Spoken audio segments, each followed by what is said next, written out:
మరోసారి నిజామాబాద్ జిల్లాలో బీఆర్ఎస్ మాజీ MLA Jeevan Reddy issue hot topic గా మారింది.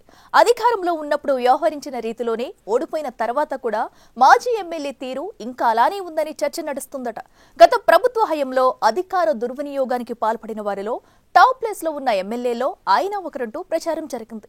ఓటమి తర్వాత కూడా ఆయన మరో వివాదంలో పోలీసులకు బుక్కవడం చర్చల్లో నలుగుతుంది. ఇంతకీ జీవన్ రెడ్డి చేసిన ఓవర్ యాక్షన్ ఏంటి?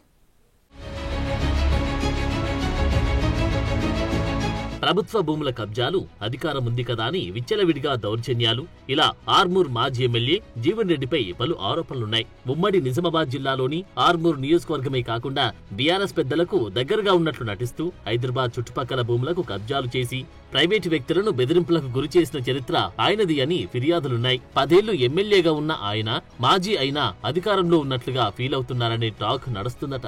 ఇప్పుడు ఎందుకు ఆ మాజీ ఎమ్మెల్యే టాపిక్ అని అంటారా? ఆయనకున్న గన్ లైసెన్స్ రెన్యువల్ చేయాలంటూ వెళ్తే నమ్మలేని నిజాలు బయటపడ్డాయట.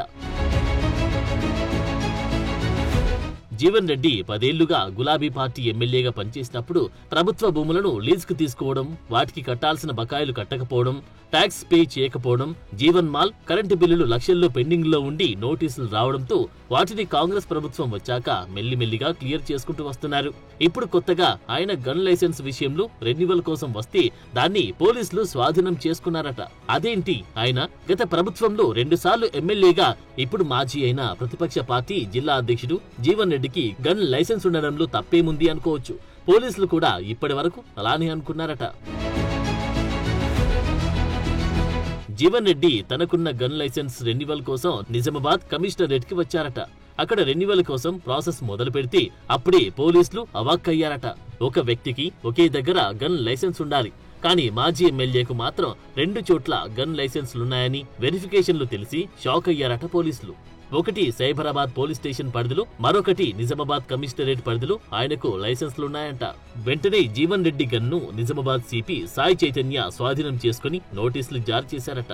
రూల్స్ ప్రకారం ఒక దగ్గర మాత్రమే ఉండాల్సిన లైసెన్స్ 2 ప్రాంతాల్లో ఉండడాన్ని నేరంగా పరిగణిస్తున్నారు పోలీసులు.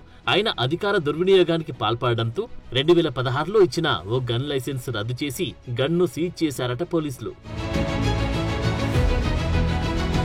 ఇక Jeevan Reddy gun CP Sai Chaitanya recovery చేసుకోవడం, ఆయనకు సెక్యూరిటీని కూడా ప్రభుత్వం తీసేయడంతో మాజీ ఎమ్మెల్యే జీవన్ రెడ్డి ఆగ్రహానికి గురయ్యారట. దీంతో సిపి సాయి చైతన్యపై సోషల్ మీడియాలో వ్యక్తిగత ఆరోపణలు చేస్తూ పోస్టింగ్ పెట్టారు Jeevan Reddy. Police commissioner Sai Chaitanya PCC అధ్యక్షుడు మహేష్ కుమార్ గౌడ్ కు తొత్తుగా మారిపోయారని ఆరోపణలు గుప్పించారు. దాంతో పోలీస్ అధికారుల సంఘం జీవన్ రెడ్డిపై ప్రెస్ మీట్ పెట్టి పద్ధతి మార్చుకోవాలంటూ వార్నింగ్ ఇచ్చారు. రూల్స్ ను అతిక్రమిస్తే ఎవరైనా చట్టానికి అతీతులు కారని మండిపడ్డారు. అనవసరంగా వ్యక్తులను టార్గెట్ చేసి అధికార దుర్వినియోగానికి పాల్పడిన మాజీ ఎమ్మెల్యే జీవన్ రెడ్డి తప్పులన్నీ ఆయన వద్ద ఉంచుకొని పోలీసులపై అనవసరంగా వ్యక్తిగత దూషణలకు పోవడం సబబు కాదని పోలీసు అధికారుల సంఘం ఆగ్రహం వ్యక్తం చేస్తోంది.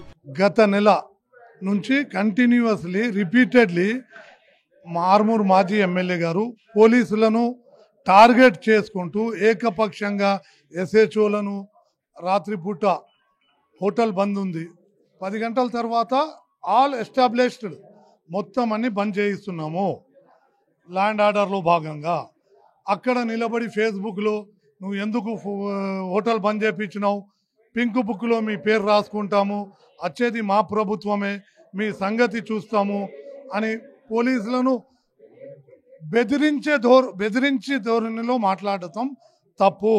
పైగా పింక్ బుక్కుల్లో పేర్లు రాస్తున్నామంటూ బెదిరింపులు మానుకోవాలని, మరోసారి పోలీసులపై వ్యక్తిగత ఆరోపణలు చేస్తే తాము ఉన్నతాధికారులకు ఫిర్యాదు చేస్తామని వార్నింగ్ ఇచ్చారు. చట్ట ప్రకారం చర్యలు తీసుకునేలా చర్యలు చేపడతామని హెచ్చరికలు జారీ చేశారు. దీంతో జిల్లాలో మాజీ ఎమ్మెల్యే జీవన్ రెడ్డి తీరు మరోసారి వివాదాస్పదంగా మారింది.